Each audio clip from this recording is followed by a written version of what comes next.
Hello, welcome to Appy Hour. Today's topic is renting a Chrome cart and doing research. So we'll take these two topics, put them together for you, and we hope to have a rocking, awesome show. Got a quick Likert scale here for everybody. You know, 1 to 4 scale. How often do you have access to a Chrome cart at your school? Go ahead and throw your number in the chat.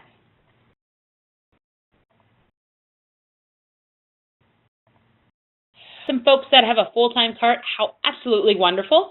And then other folks who sometimes access it and sometimes have weekly access. But you said never, so aren't we in a great place in Montgomery County Public Schools? So we'll take a moment, I'll give a little cheer there. Yay! In fact, cheering online looks like you can exclamation points. The more you cheer, the more exclamation points you can send. So we're going to talk about whether you have a full-time cart, which is awesome, or only part-time carts.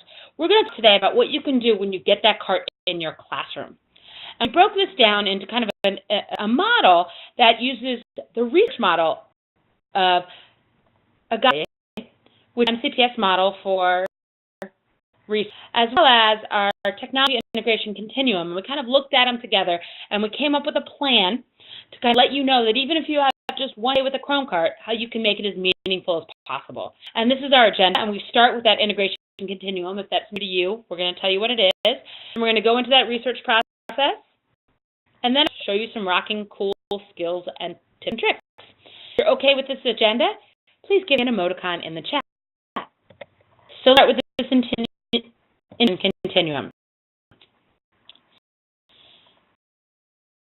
Out of Florida. And the concept is it gives you an idea of how to look at how technology is being used in the classroom, kind of from a broader lens. It's from entry to transformation. And the idea is that everybody uses entry at some days. And uses technology to deliver curriculum. What does it mean to move through the continuum and get to transformation? That's where the teacher is encouraging the use of innovative technology tools to facilitate higher order thinking. How do we get there? How do we make our students infused so that they are choosing really smart technology tools to meet their goals? Well, you can't do all that unless you're facilitating the students' use of technology and sometimes directing them in how to use it. And so what we're going to show you today is how you can direct students at different phases of the research process. So the end goal is over time, you move towards transformational learning for students. And is what we want in the first place. We're not raising kids who can pass our classes. We're raising kids and we're supporting the growth of students so that they can live their lives in an awesome way. And when we sat down to plan this process out, we realized that research is one of those #1 reasons why teachers want to get students on computers. If you agree with that sentence, if you think research is the #1 way that you get kids on the computer, you have to. You can go ahead and give me an exclamation point in the chat. You think it is? If you really agree with it, you can give me a lot. Carrie, you're absolutely with me. Ferdinand, Kelly, you agree. In Montgomery County, we use this Agape process, which goes through these different steps in the research process. So we're driving the rest of the presentation. We talked about the integration curriculum. Now we're talking about the research process. And everything else we do is I'm going to show you how you can support each of these phases within Chromebooks. But the best part is you don't have to use Chromebooks for every part of the process. Those guys who force can. But no, you might use them to just ask questions. To just organize information they've already found or you've given them. They're only using it to present what they've found. Or they do an entire in-class project and just use it as an evaluation tool at the end. Through different research experiences over the course of a year or multiple years, students will get experience phase that in the end, even if they didn't take an entire process through each step, hey, done each step independently, and they'll be able to really get transformation by putting them all together themselves. Questions about the Agape process, or claim that we're looking to give students moments using the technology that work with each of these steps, go ahead and ask them. If you're go, you can give me a smiley face.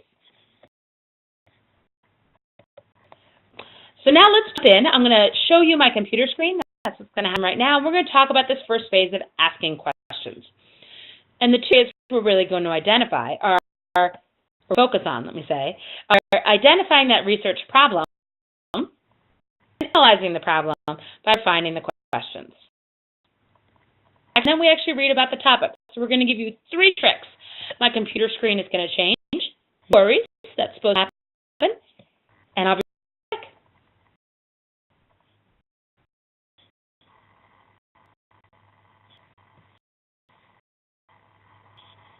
And back. Take you to a document that you see here on your screen. Screen right now doesn't mean we're not going to be able to talk to each other, so no worries there. You can roll to the top of the screen and click on chat. There's a little chat icon. When you move your cursor all the way up, you'll see it. And I'm going to drop in the link to this document. Some folks like to just watch what I'm doing. Totally fine. Others of you, I'm going to invite you to jump in and join us during the presentation, actually do cool stuff on the project. Now, here we are talking about the types of questions we have and collecting information. And so one of the things that we thought was just an easy way to get students to document their questions and plan their basic facts is to use a collaborative document like this one. So what I of course, have shared this document with an edit. So who has this link can see this and edit the document. And that means you too.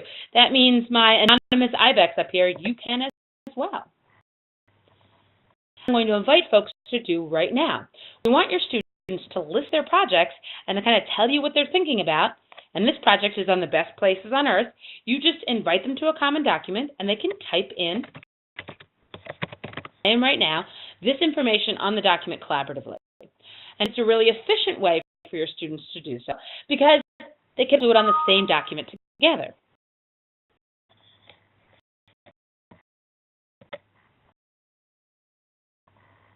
And Sherry, I see you're with me right now. Go ahead, I'm going to invite folks that have jumped in with me. If you haven't, you can click on that link right now. And you see Sherry comes right in. She finds her spot here at C, and she types in her favorite place on Earth of where she would like to go. See, a bunch of folks are coming in. Students will too. What you don't want to do is you don't want to actually request annotation on the document I'm showing you right here. What you do want to do, however, is click on the link in the chat and you can come in and find your own space. As I scroll down, I see everyone's finding their own spaces and filling in the information that's requested.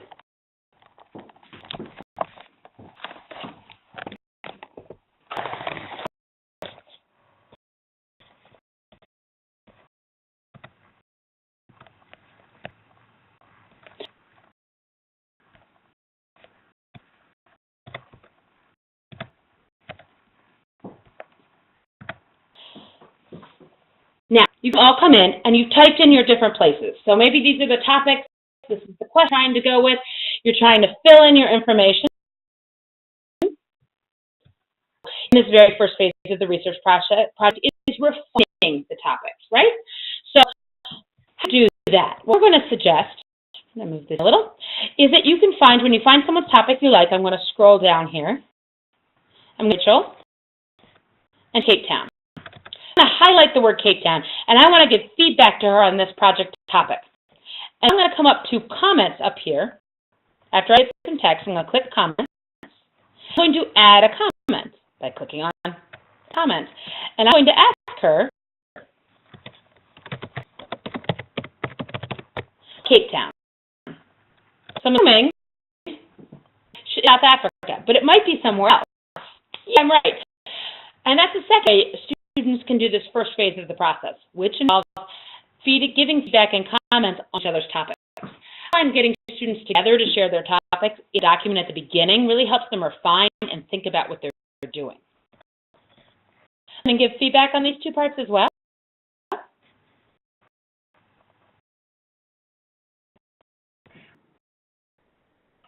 for students, and this is just one more method, is a great way to help them with their learning. So I think this is just another great strategy to add to the repertoire. Here. The third piece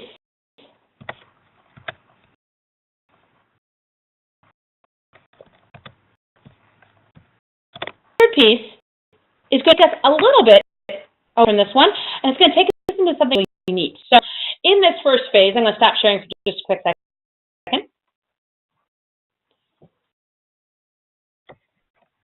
You can use Google Docs to support it, and analyzing the problem, you can use comments.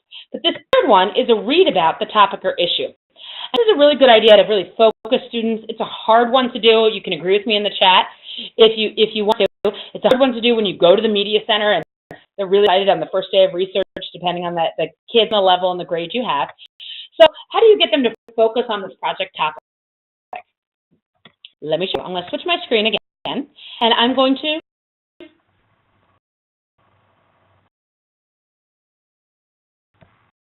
really cool trick. Now, if you're using Google Classroom out there, and if you go ahead and share in the chat, how many folks of you are using Google Classroom with their classes in some shape or form? Go ahead, give a yes if you are.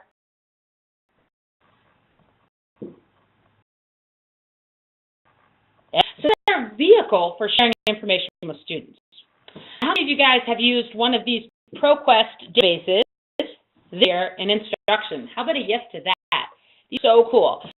Montgomery County Public Schools purchases them. These are a bunch of our different ones. And there's, if you love one, Culturegrams, I love Culturegrams. And Karen, I'm going to click on that one because you said it. What's neat is these sources, which are available to you and your students, have the ability, I'm going to go into the edition here. Maybe you're doing research on a country of the world, Portugal. A great article you want students to read. You're like, oh, this is fantastic. I really want them to read about a different topic or a different piece in a different place. And I want students to be able to access this. Well, you go in and add this information on Portugal on Add to Google Classroom. So if you go in and use this to find kind of basic research you want the kids to read ahead of time to get their familiarity with the topic, you can add to Google Classroom. And it allows an integration for you to pick which classroom you want it to go to and assign it to them. So it's a good way to get your students connected to like high-quality resources and materials. Super simple. Now, where do you find this awesome stuff? Throw a link to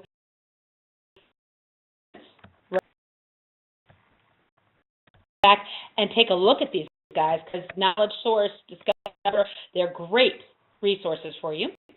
But if you're on an MCPS computer, you don't even need to worry about logging in. It will just look for you. A way to connect students with that basic information that they need. Of course, you can always do that for step 2. And this, when to gather information.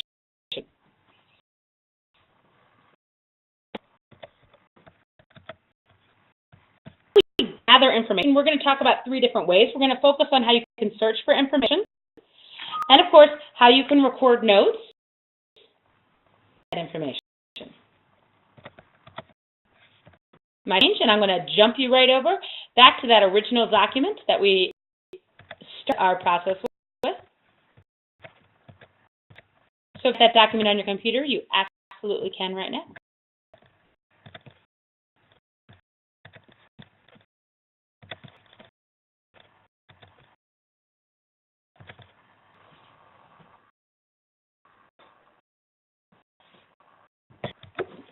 And here we go.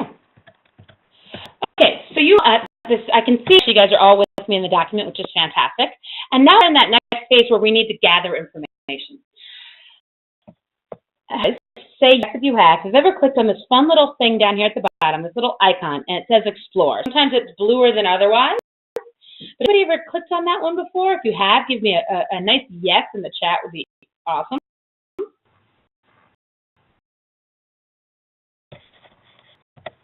Oh, and Jeff, you definitely have. Lynn totally has. Well, if you haven't, you are going to want to. Real, absolutely.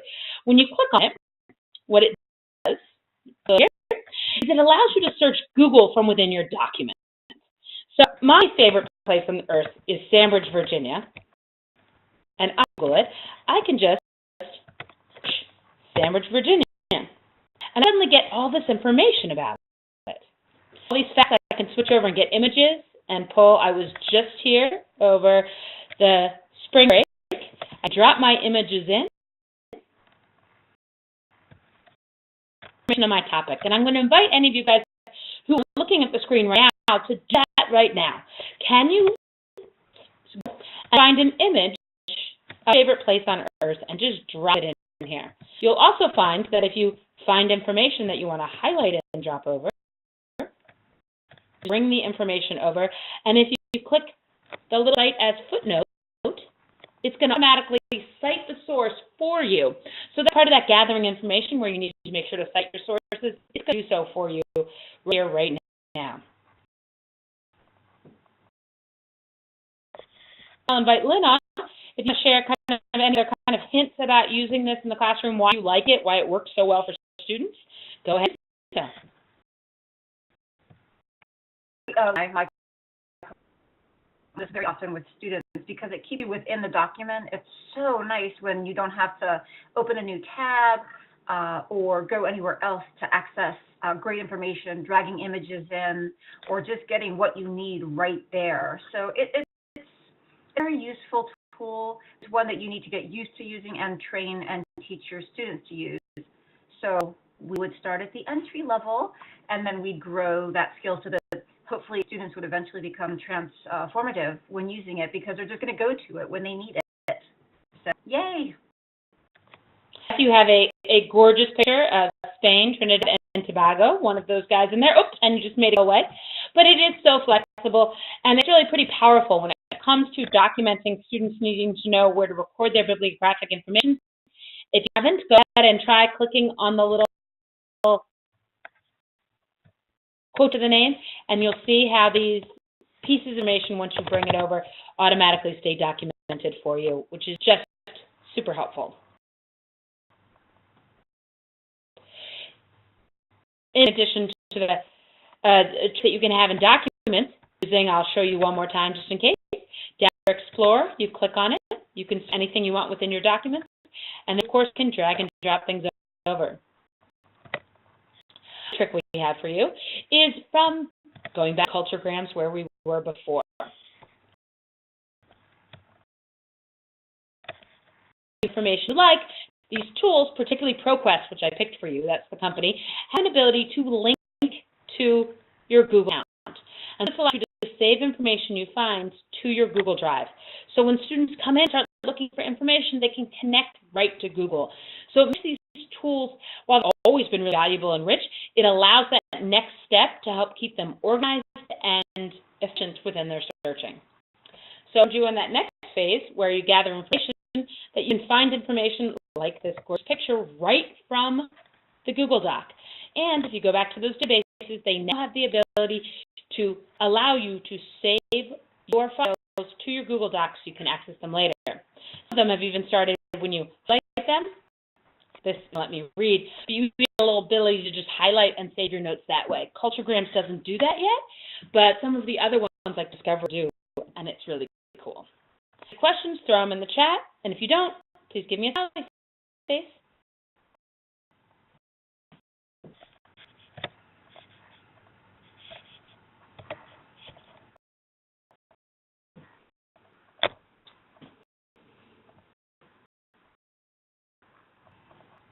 Question from Dana. I'm going to switch back over and show you my application again.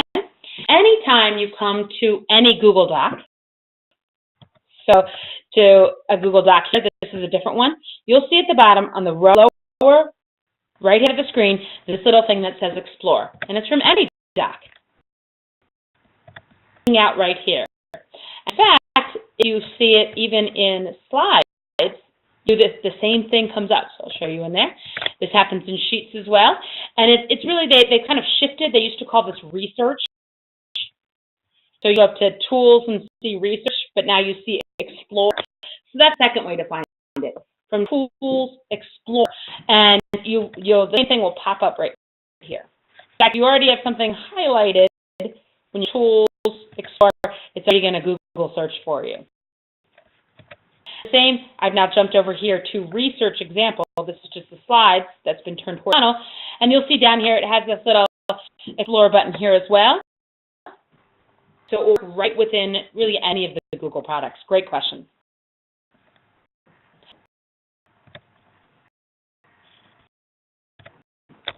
Smiley faces. So that tells me we're ready to go organizing information. And for organizing information, we're going to talk the very fun example of Google Drawing. So anybody out there love Google Drawing, use it all the time? Big fans? If you are, go ahead and in the chat. And I'll switch my screen to show you why Google is such a rocking tool for organizing information.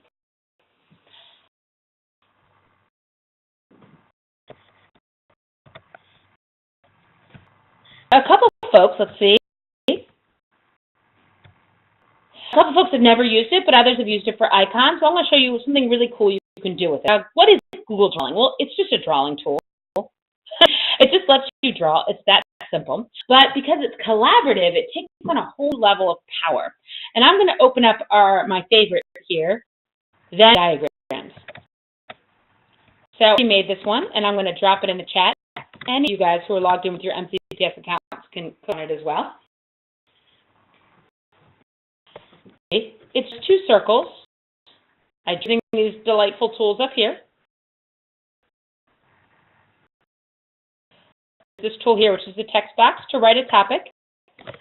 Now I'm going to invite everybody to do so as well. Typically, in research we use, especially at the secondary level, we use graphic organizers to facilitate students' ability to think critically and higher order thinking. And so, have a really simple tool to use.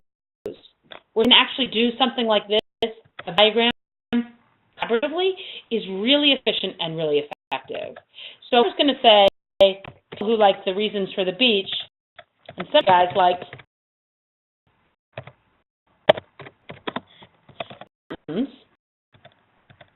there we go. And different why the beach is great and why the mountains are great, and I'm going to invite you all to join me and do this, to go ahead and give your reasons on here. And I say both together because they like to relax.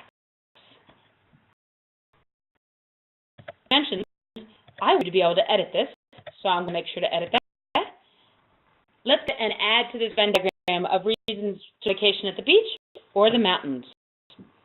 Really, you guys can see that we just were on spring break, so those of you guys who are watching recording will know when this actually occurred.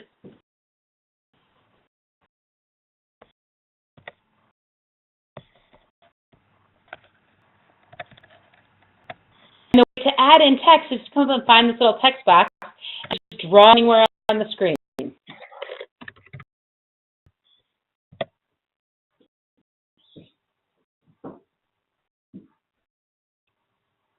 Organizers have always helped students think critically. Now we can think critically in a group, in a team. And I see this could be up on the board. How efficient would it be for everyone to add their ideas at one time? Of course, you need good behavior management. Of course, you need awesome digital citizens. That's what we're doing. That's the whole point of school anyway. So you want to make that happen, but you can see how cool it is to be really collaborative. Here, Trinidad and Tobago, and making a good case for me to visit there soon. I can see it has both. Cool. I'm going to pull back over. I have a drawing list. I'm going to drop this folder in. I shared this folder with everybody in the world.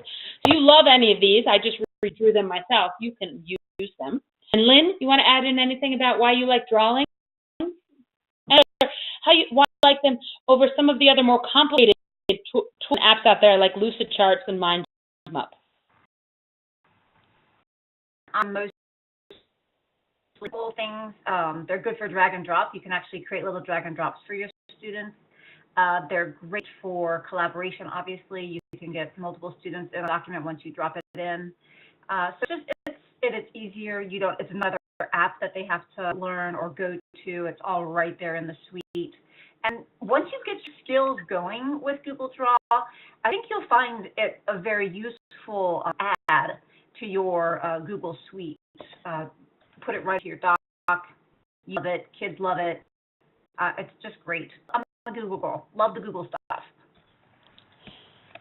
Another bonus of it is I showed you these as straight up drawings, so I showed that information to you.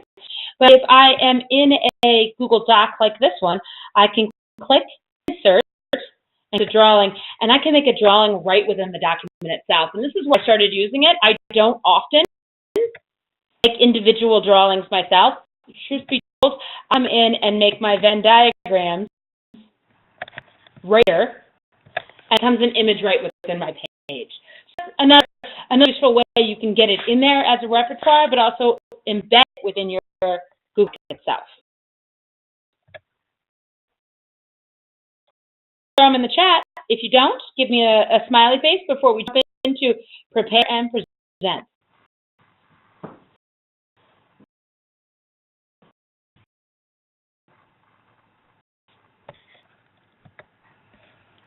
Should prepare and present together. Not because we don't think this is really important, but we know those of you guys are out there, we know people are using things like cartoons and using slides and presentations and going all these different tools. We decided to really focus, because we're efficient here, we tried to focus our thinking on what we thought was going to be the most bang for your buck when it came for talking about presentations. And so, of course, can you guess what app we picked? Or slides. Yes, Rachel, yes, you guys are right on it with us. I'm going to share my screen again, and you did a little bit of a sneak into earlier, which is slides. We wanted to show you can do explore from slides. So you can click on explore and pick your topic, like trends. All that handy-dandy stuff that you could do when you're in docs. You drop a picture over, things come in with citations, all of this is here. That's wonderful. I wanted to show you that down here in notes, you can now voice notes. So if you students who are planning their presentations and have a challenge with using a keyboard or thing, you now voice type into slides. And gave exclamation points because she's excited. If that makes you excited too, yay! It makes me excited. It's such a handy thing. So students can prepare their presentation and use voice typing to practice what they're saying. And I happen to teach ESOL students. There's nothing more motivating at practicing your English by talking to a computer and see if you're right. Now, how to do that? I went up to Tools, type speaker notes. Your phone over here popped up. And period. Once I start talking, comma, it's going to listen to me talk, period. And if you're looking at the screen right now, comma, you can see that the words that I'm saying to you right now, comma, are appearing at the bottom of the page, period. And I also tell I like to use commas a lot, period. Totally right. This is great for kids who don't like to type, and learning how to dictate is really useful. It is a different skill. I've practiced it quite a bit because I don't like to type, and voice does an excellent job. So you can tell what I was telling you, it did a great job, except for this one period right here. Great, thank you. We have 3 tips for you. The first was explore. This was voice type. And third is everybody's always asked us, when you look at this from a planning point of view, not a presentation point of view, you'll see that we put the directions to the project on the first side of the page. Have common slides here, right? These are a research frame. They're getting their source, they're getting their citation, and they're putting in their arguments. In fact, you can view this at 100%, and you can see it there, right? What we did was in our planning, right? This is the plan doc. You might give everyone, they have to write this essay, right? What we did was we created a slide where everyone plans together. all come in and plan their topics together. This makes it really easy for students to give each other comments on their work, to share what they're doing, and it's highly motivational because work is transparent to others. And we did this by the page setup. So I just went File, and I come down to Page Setup. I custom, and I made it, yep, you guessed it, the size of a piece of paper. So that's kind of a third trick. Yes, you can use slides the way you would use a doc, but this is just a handy, more organized way to do it. And you change that by going File and Page Setup. And this is something you do all the time. With students, you use slides a lot. You want to throw in any feedback on that?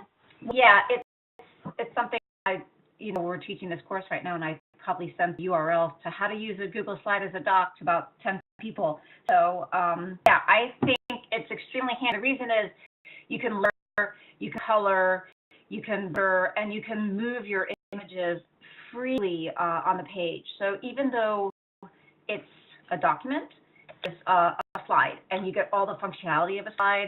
So it's just so much more user-friendly. Once you get used to it, it's like go time.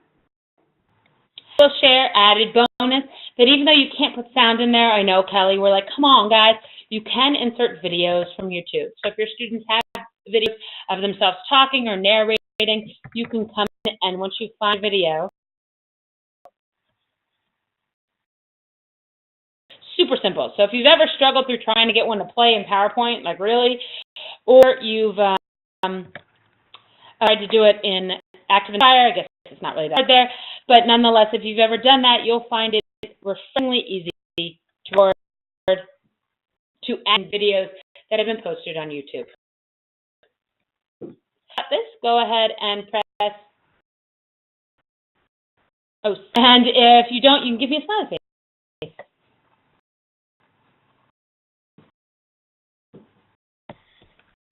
And we'll have one more tip for you, and then we will wrap up for the day.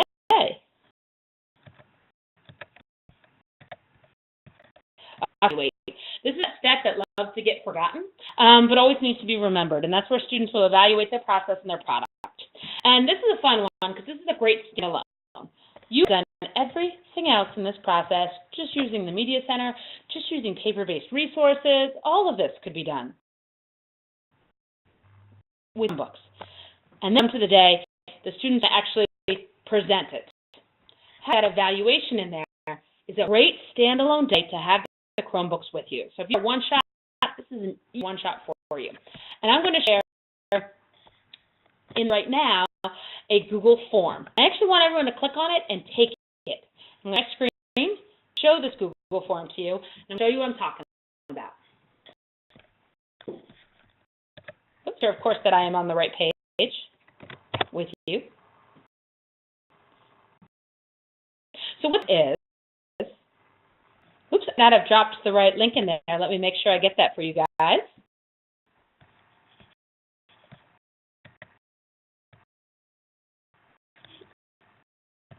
I'm going to just the right link for you. Forgive me.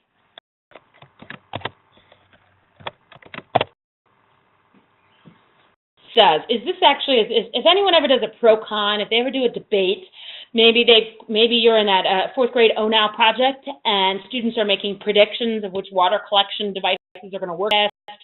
Maybe the students in this case a debate on human cloning or experimenting on animals for human purposes. Like, students come up with a topic and they present both sides, right? Well, how easy is this? And I'm going to ask people to take it, that you give them at the very end a quiz. Not quiz, this form. So while listening to their peers present, which is where you really want their attention to be focused, and we don't always get it focused, right? They go in and have to be filling out this form. They pick a topic that they were watching, they say which side won, and they do their own little POV here. Well, what we find useful. Submit it, and you can see previous responses. You can see them too if you took my form. I know if you did, because I'm going to see how many responses are here. There's 4 of them.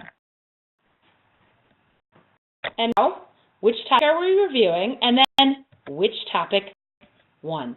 Which went from side to side? Who won? And then you see, of course, We don't have very in-depth ones, but you can also see all the reasons. Using a form at the end of a project like this, where students are watching and collecting the data in real time, is highly motivational. Works really well from the elementary to the secondary level, and it increases engagement of students in the process of watching other students' products, which is what we all want. In fact, I had a friend who told an amazing interactive experience she had her students do, and she said, "Oh, Carrie, how do you Google that?" And I was like, "You don't? That's amazing. I love that project." And we talked about it, and we ended by having the students pick which historical figure that was most impacted in the process. So we actually went from saying, don't change the awesome press, don't change that process, it's fantastic, but pull in Chromebooks for this last day and use them in a really efficient and effective way. And this is a cheap and easy and simple way for you to do that. It comes up, I can see everyone who's done their answers, and I can see the data change. We did into how do you actually build this form here during this webinar. We're just inspiring you, but we do have a number of webinars on forms that run through our Appy Hour process, and we're going to throw the link to the Appy Hour chat in the app site where you can find these pieces in just a second. But I want to see if you have any questions or thoughts on that. Go ahead and throw them in the chat. If you give me a smile face.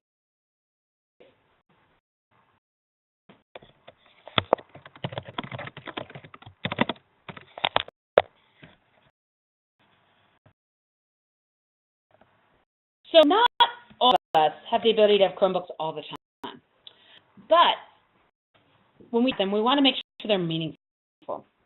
They're to present, they're not just there for the kids to make the slides or make the Powtoons. They don't just have to be there to evaluate, to gather, or to organize. They can be for one specific part of this process. You can have a strong lesson that focuses on one of these topics and use the tools we've shown you today, be it docs or slides or forms, to match students' instructional needs.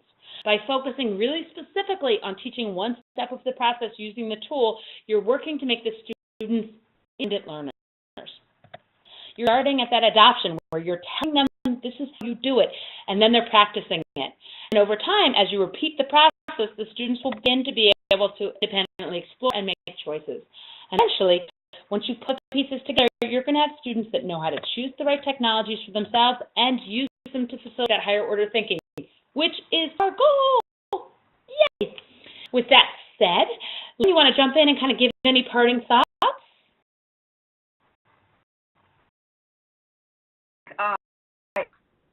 If you're at a younger grade level, that you try to get a system worked out with an older grade level where you can get regular use of the Chromebooks. It can happen. We do it all the time in the schools that we support by checking out when maybe 4th, 5th, or 3rd grade teachers have a lunch and recess and maybe even a special. So it makes sense they can wheel the cart down or the students can drop them their way. So I think just getting regular hands-on a great way to build, your students' capacity and really get them up that infusion stage, even at a young level. So I think go for it. Get carts, borrow them. Get carts, get creative. Don't shy away from starting at entry and adoption. They're great. Just don't stop there. As we move students to adaptation, infusion, and transformation, we're going to change the way in which they think, not just for today, but forever. This process of analyzing the information, moving through a product, and evaluate is one that's going to carry forward. There's a lot of bang for buck when it comes to it. And of course, if you need, the next thing we do is we always connect you to resources. If you need more support on that process, your media specialist is definitely in there, and they will help you, as well as those of us who are instructional technology specialists throughout the rest of the school year. We are here to connect with you. We do our Appy Hours weekly, so you can join us at 4:30 every week for a show, and all of our recorded Appy Hours are available for you as well. I put them in the chat. You can click on those links. And of course, don't forget, you can always Google it. That and I find out tons of stuff. If you want to find out the stuff that we think is cool, that we Googled, you can follow us on Twitter. Thanks, whether you're watching this on a recording, hi recording folks, or you were here live. When you leave the show or close out the link, we're going to pop up a form. We'll ask you how we did today and give us feedback, so please take that. And especially if you guys are recording, because that's how we give you PDO credit. So make sure to take that. Everybody who is here with me today, you've been a great audience, connecting cool apps with rockstar instruction, and have an awesome afternoon. Bye, everybody.